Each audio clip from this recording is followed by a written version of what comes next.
Welcome to State Bank Stadium, home of the Tri-West Bruins, for tonight's matchup between the 4-1 Bruins and the 4-1 Indian Creek Braves on homecoming night 2025. This ought to be a great Hoosier Legends Conference matchup and a pivotal game towards determining who will win the inaugural HLC championship. I'm joined tonight by Lane Gibbs, Connor Ross, and the student section is hype. There we go. That's what I like to hear. All right, fellas. Let's get into it. Let's talk a little bit about what we expect to see tonight in this matchup between the Bruins and the Indian Creek Braves. Okay, so the Braves come in after a hot start here in 2025. They open up 4-0, racking up big wins along the way over two 4A schools in Greenwood and Beech Grove. Last week they lost an absolute heartbreaker to 2A Power LaPel, 29-28, after holding a two-score lead with under 5 minutes to go in the ball game. They're going to be hungry here on offense and on defense coming out here. First ever time we've seen this team play. They're being led on the ground by junior Drew Pingleton. Pingleton's averaging just under 100 yards per game and has 6 total touchdowns on the season. They don't pass a lot, sort of like Danville last week, as we know. Senior Jackson Ramsey comes in averaging about 70 yards per game receiving, and on the defensive side, the Braves are solid, allowing over 16 points per game. They will turn you over as well, as they have 7 interceptions and 4 forced fumbles. So the Bruins need to take care of the ball. But Lane, tell us about last week's big rivalry win against Danville. No, yeah, last week definitely a big win over Danville, winning 35-27. The Bruins, and an absolute barn burner here that we've seen here the past couple years. Game was part of the Great American Rivalry Series, and we tipped in the favor of the Bruins here, as they take one up on the series, 28-27 overall between the two teams. The game was a tight contest all night long with a tie score at the half, 21.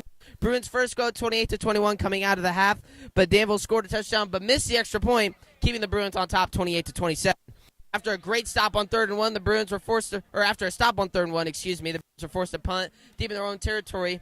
With a little bit of mistake there on the punt from Cole Craig, 14 yards. That put Danville in great field position. But luckily, Danville fumbled on the snap. Braxton Fleece, great job by that man all night. Recovered the fumble and helped lead the Bruins on a great drive down to take the lead, 35-27, and that would seal that for them. So Connor, about Braxton having a great game. How about let's talk about him for a little bit. Indeed, he was the MVP of the Great American Rivalry Series.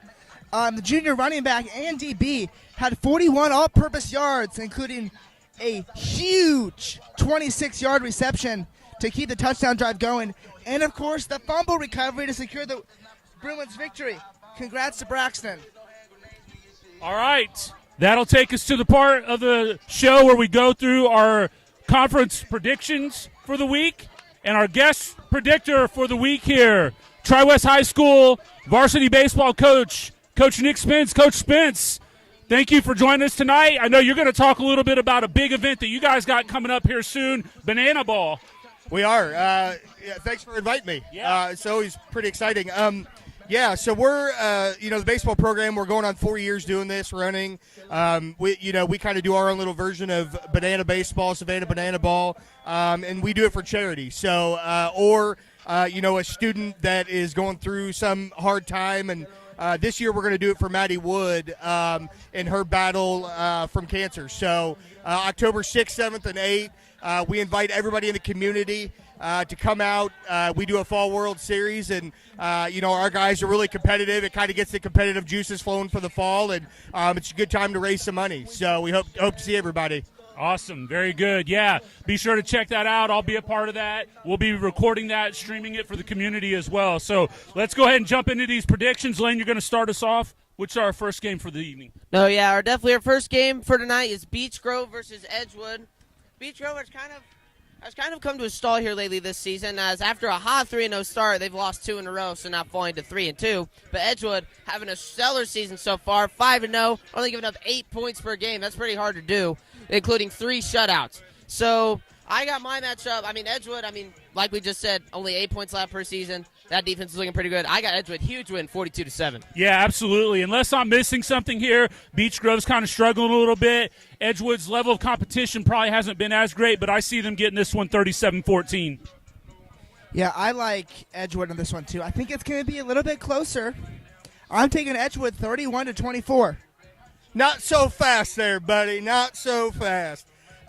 When I grew up in Brownsburg, I think knowing Edgewood was always a football powerhouse, and I think it's going to continue that way. So I got them winning big, 47-7.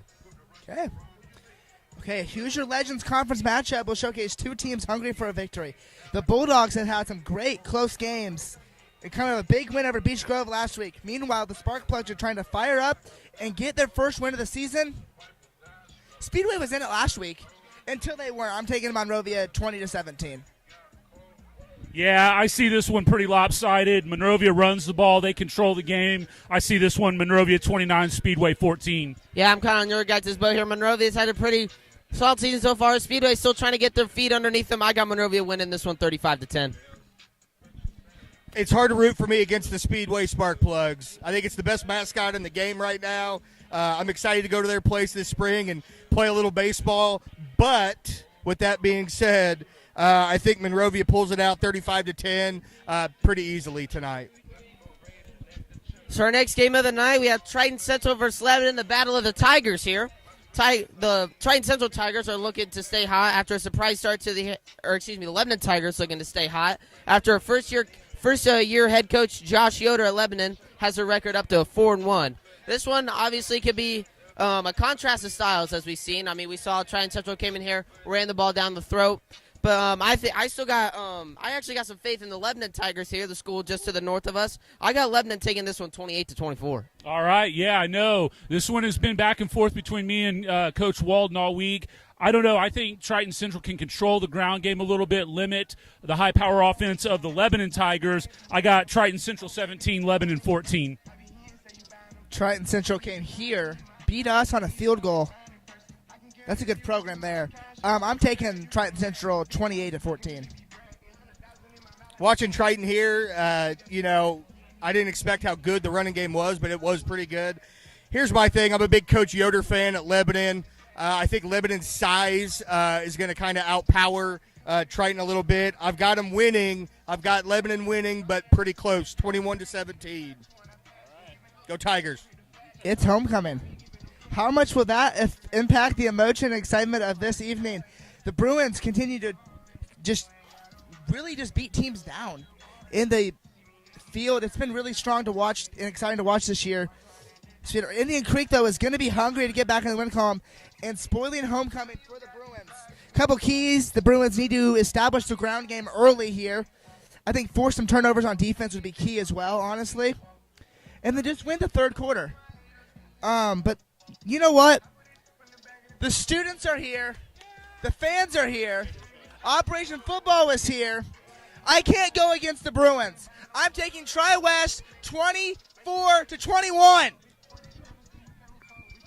All right, yeah, kind of what with you said, Connor. I'm kind of on your boat with the keys. This offense, we need to limit the turnovers. Sword still having a stellar year, 1,433 yards, 6 interceptions, 4 of those coming in the last game. That's not a very good stat to have going into tonight, especially against this offense. I was talking to offensive line coach Danny May here just a second before we went on air. Told me a little about their quarterback, and he said it's almost Malachi Walden-esque. Mm-hmm. He said we're probably not going to see a lot of short passes, but he does got an arm on him and he can scramble. So watch out for that. Another thing I want to see out of the Bruins tonight. These guys have got to capitalize on defense. We saw it last week. 3 stops in a row could have easily taken that score up way more than 35-27. Offense has got to capitalize on that. But I still got the faith in the Bruins. It's going to be a dogfight. It's going to be a great game. But I got Tri-West 34-31. Yeah, real quickly, a lot's been said about this one. I think it comes down to who has the ball last. I like Tri-West 26, Indian Creek 24.